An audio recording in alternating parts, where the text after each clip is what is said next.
I set off early the morning of August 30th, before anyone else in camp had stirred, not waiting for breakfast, but only eating a piece of bread. I had intended getting a cup of coffee, but a wild storm was blowing and calling, and I could not wait. Running out against the rain-laden gale, and turning to catch my breath, I saw that the minister's little dog had left his bed in the tent and was coming boring through the storm, evidently determined to follow me. I told him to go back, that such a day as this had nothing for him. "Go back," I shouted, "and get your breakfast." But he simply stood with his head down, and when I began to urge my way again, looking around, I saw he was still following me. So I at last told him to come on if he must, and gave him a piece of the bread I had in my pocket. Instead of falling, the rain, mixed with misty shreds of clouds, was flying in level sheets, and the wind was roaring as I had never heard wind roar before. Over the icy levels and over the woods, on the mountains, over the jagged rocks and spires and chasms of the glacier, it boomed and moaned and roared, filling the fjord in even, grey, structureless gloom, inspiring and awful. I first struggled up in the face of the blast to the east end of the ice wall, where a patch of forest had been carried away by the glacier when it was advancing. I noticed a few stumps well out on the moraine flat, showing that its present bare, raw condition was not the condition of 50 or 100 years ago. In front of this part of the glacier there is a small moraine lake, about half a mile in length, around the margin of which are a considerable number of trees, standing knee-deep, and of course dead. This also is a result of the recent advance of the ice. Pushing up through the ragged edge of the woods on the left margin of the glacier, the storm seemed to increase in violence, so that it was difficult to draw breath in facing it. Therefore I took shelter back of a tree, to enjoy it, and wait, hoping that it would at last somewhat abate. Here the glacier, descending over an abrupt rock, falls forward in grand cascades, while a stream swollen by the rain was now a torrent. Wind, rain, ice torrent, and water torrent, in one grand symphony. At length the storm seemed to abate somewhat, and I took off my heavy rubber boots, with which I had waded the glacial streams on the flat, and laid them with my overcoat on a log, where I might find them on my way back, knowing I would be drenched anyhow, and firmly tied my mountain shoes, tightened my belt, shouldered my ice axe, and thus free and ready for rough work, pushed on, regardless as possible of mere rain. Making my way up a steep granite slope, its projecting polished bosses encumbered here and there by boulders and the ground and bruised ruins of the ragged edge of the forest that had been uprooted by the glacier during its recent advance, I traced the side of the glacier for 2 or 3 miles, finding everywhere evidence of its having encroached on the woods, which here run back along its edge for 15 or 20 miles. Under the projecting edge of this vast ice river, I could see down beneath it to a depth of 50 feet or so in some places, where logs and branches were being crushed to pulp, some of it almost fine enough for paper, though most of it stringy and coarse. After thus tracing the margin of the glacier for 3 or 4 miles, I chopped steps and climbed to the top, and as far as the eye could reach the nearly level glacier stretched indefinitely away in the grey cloudy sky, a prairie of ice. The wind was now almost moderate, though rain continued to fall, which I did not mind, but a tendency to mist in the drooping draggled clouds made me hesitate about attempting to cross to the opposite shore. Although the distance was only 6 or 7 miles, no traces at this time could be seen of the mountains on the other side, and in case the sky should grow darker, as it seemed inclined to do, I feared that when I got out of sight of land, and perhaps into a maze of crevasses, I might find difficulty in winning a way back. Lingering a while, and sauntering about in sight of the shore, I found this eastern side of the glacier remarkably free from large crevasses. Nearly all I met were so narrow I could step across them almost anywhere, while the few wide ones were easily avoided by going up or down along their sides to where they narrowed.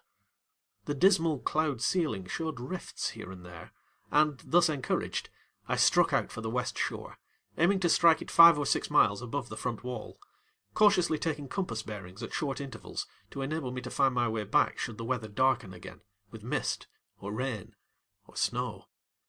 The structure lines of the glacier itself were, however, my main guide. All went well. I came to a deeply furrowed section about 2 miles in width, where I had to zigzag in long tedious tacks and make narrow doublings, tracing the edges of wide longitudinal furrows and chasms until I could find a bridge connecting their sides, oftentimes making the direct distance 10 times over. The walking was good of its kind, however, and by dint of patient doubling and axe work on dangerous places, I gained the opposite shore in about 3 hours, the width of the glacier at this point being about 7 miles. Occasionally, while making my way, the clouds lifted a little, revealing a few bald, rough mountains sunk to the throat in the broad, icy sea, which encompassed them on all sides, sweeping on for ever and for ever as we count time, wearing them away, giving them the shape they are destined to take when in the fullness of time they shall be parts of new landscapes. Ere I lost sight of the east side mountains, those on the west came in sight, so that holding my course was easy, and though making haste, I halted for a moment to gaze down into the beautiful pure blue crevasses, and to drink at the lovely blue wells, the most beautiful of all nature's water basins, or at the rills and streams outspread over the Iceland prairie, never ceasing to admire their lovely colour and music as they glided and swirled in their blue crystal channels and potholes, and the rumbling of the moulins or mills, where streams poured into blue-walled pits of unknown depth, some of them as regularly circular as if bored with augers. Interesting, too, were the cascades over blue cliffs, where streams fell into crevasses, or slid almost noiselessly down slopes so smooth and frictionless their motion was concealed. The round or oval wells, however, from 1 to 10 feet wide, and from 1 to 20 or 30 feet deep, were perhaps the most beautiful of all, the water so pure as to be almost invisible. My widest views did not probably exceed 15 miles, the rain and mist making distances seem greater. On reaching the farther shore, and tracing it a few miles to northward, I found a large portion of the glacier current sweeping out westward in a bold and beautiful curve around the shoulder of a mountain, as if going direct to the open sea. Leaving the main trunk, it breaks into a magnificent uproar of pinnacles and spires, and upheaving, splashing, wave-shaped masses, a crystal cataract incomparably greater and wilder than a score of Niagaras. Tracing its channel 3 or 4 miles, I found that it fell into a lake, which it fills with bergs. The front of this branch of the glacier is about 3 miles wide. I first took the lake to be the head of an arm of the sea, but going down to its shore and tasting it, I found it fresh, and by my aneroid perhaps less than 100 feet above sea level. It is probably separated from the sea only by a moraine dam.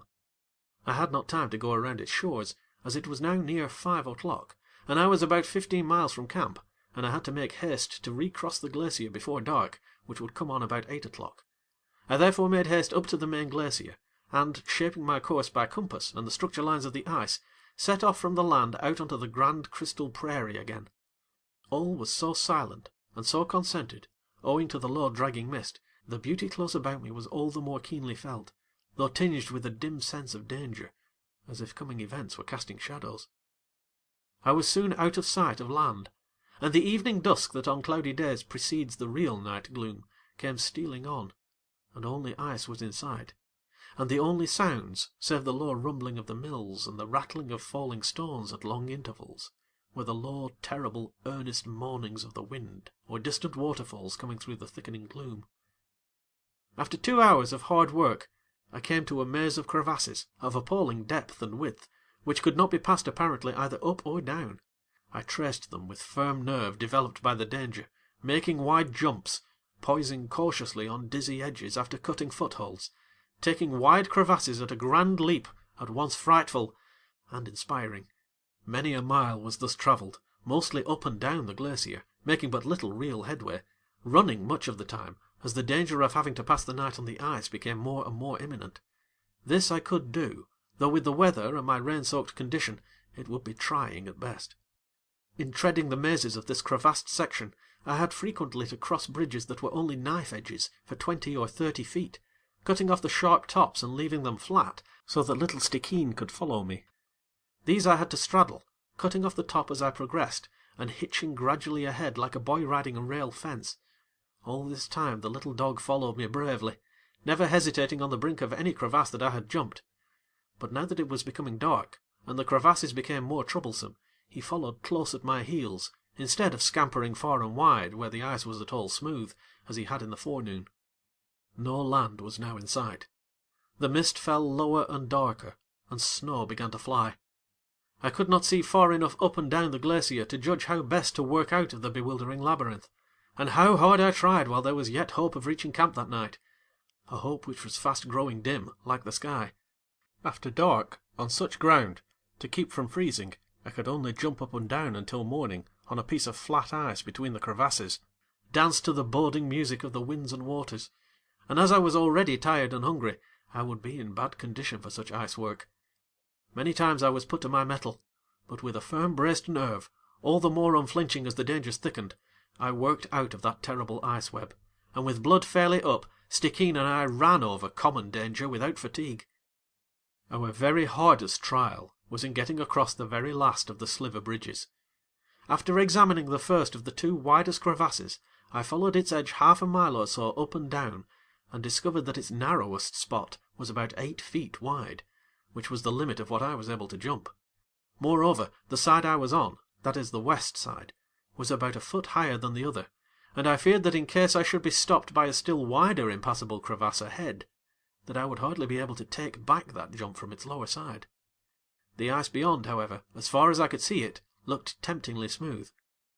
Therefore, after carefully making a socket for my foot on the rounded brink, I jumped, but found that I had nothing to spare, and more than ever dreaded having to retrace my way. Little Stickeen jumped this, however, without apparently taking a second look at it, and we ran ahead joyfully over smooth level ice, hoping we were now leaving all danger behind us. But hardly had we gone 100 or 2 yards, when, to our dismay, we found ourselves on the very widest of all the longitudinal crevasses we had yet encountered. It was about 40 feet wide. I ran anxiously up the side of it to northward, eagerly hoping that I could get around its head, but my worst fears were realized when, at a distance of about a mile or less, it ran into the crevasse that I had just jumped. I then ran down the edge for a mile or more below the point where I had first met it, and found that its lower end also united with the crevasse I had jumped, showing dismally that we were on an island 200 or 300 yards wide and about 2 miles long, and the only way of escape from this island was by turning back and jumping again that crevasse which I dreaded, or venturing ahead across the giant crevasse by the very worst of the sliver bridges I had ever seen. It was so badly weathered and melted down that it formed a knife edge, and extended from side to side in a low drooping curve, like that made by a loose rope attached at each end at the same height. But the worst difficulty was that the ends of the down-curving sliver were attached to the sides at a depth of about 8 or 10 feet below the surface of the glacier. Getting down to the end of the bridge, and then after crossing it getting up the other side, seemed hardly possible. However, I decided to dare the dangers of this fearful sliver rather than attempt to retrace my steps. Accordingly, I dug a low groove in the rounded edge for my knees to rest in, and leaning over, began to cut a narrow foothold on the steep, smooth side. When I was doing this, Stickeen came up behind me, pushed his head over my shoulder, looked into the crevasses and along the narrow knife edge, then turned and looked in my face, muttering and whining as if trying to say, "Surely you are not going down there?" I said, "Yes, Stickeen, this is the only way." He then began to cry, and ran wildly along the rim of the crevasse, searching for a better way. Then, returning baffled, of course, he came behind me, and lay down, and cried louder and louder. After getting down one step, I cautiously stooped and cut another, and another, in succession, until I reached the point where the sliver was attached to the wall. There, cautiously balancing, I chipped down the up-curved end of the bridge until I had formed a small level platform, about a foot wide. Then, bending forward, got astride of the end of the sliver, steadied myself with my knees, then cut off the top of the sliver, hitching myself forward an inch or two at a time, leaving it about 4 inches wide for Stickeen. Arrived at the farther end of the sliver, which was about 75 feet long, I chipped another little platform on its up-curved end, cautiously rose to my feet, and with infinite pains cut narrow notch steps and finger holds in the wall, and finally got safely across. All this dreadful time poor little Stickeen was crying as if his heart was broken, and when I called to him in as reassuring a voice as I could muster, he only cried the louder, as if trying to say that he never, never could get down there, the only time that the brave little fellow appeared to know what danger was. After going away as if I was leaving him, he still howled and cried without venturing to try to follow me. Returning to the edge of the crevasse, I told him that I must go, that he could come if he only tried, and finally in despair he hushed his cries, slid his little feet slowly down into my footsteps, out on the big sliver, walked slowly and cautiously along the sliver as if holding his breath, while the snow was falling and the wind was moaning and threatening to blow him off. When he arrived at the foot of the slope below me, I was kneeling on the brink, ready to assist him in case he should be unable to reach the top. He looked up along the row of notched steps I had made, as if fixing them in his mind. Then, with a nervous spring, he whizzed up, and passed me out onto the level ice, and ran and cried and barked and rolled about, fairly hysterical in the sudden revulsion from the depth of despair to triumphant joy. I tried to catch him, and pet him, and tell him how good and brave he was, but he would not be caught. He ran round and round, swirling like autumn leaves in an eddy, lay down and rolled head over heels. I told him we still had far to go, and that we must now stop all nonsense and get off the ice before dark. I knew by the ice lines that every step was now taking me nearer the shore, and soon it came in sight. The headland, 4 or 5 miles back from the front, covered with spruce trees, loomed faintly but surely through the mist and light fall of snow, not more than 2 miles away. The ice now proved good all the way across, and we reached the lateral moraine just at dusk. Then, with trembling limbs, now that the danger was over, we staggered and stumbled down the bouldery edge of the glacier, and got over the dangerous rocks by the cascades, while yet a faint light lingered. We were safe. And then, too, came limp weariness, such as no ordinary work ever produces, however hard it may be. Wearily we stumbled down through the woods, over logs and brush and roots, devil's clubs pricking us every faint blundering tumble. At last we got out on the smooth mud slope, with only a mile of slow but sure dragging of weary limbs to camp. The Indians had been firing guns to guide me, and had a fine supper and fire ready, though fearing they would be compelled to seek us in the morning, a care not often applied to me. Stickeen and I were too tired to eat much, and, strange to say, too tired to sleep. Both of us, springing up in the night again and again, fancied we were still on that dreadful ice bridge in the shadow of death. Nevertheless, we arose next morning in newness of life. Never before had rocks and ice and trees seemed so beautiful and wonderful. Even the cold, biting rainstorm that was blowing seemed full of loving kindness, wonderful compensation for all that we had endured, and we sailed down the bay through the grey driving rain, rejoicing.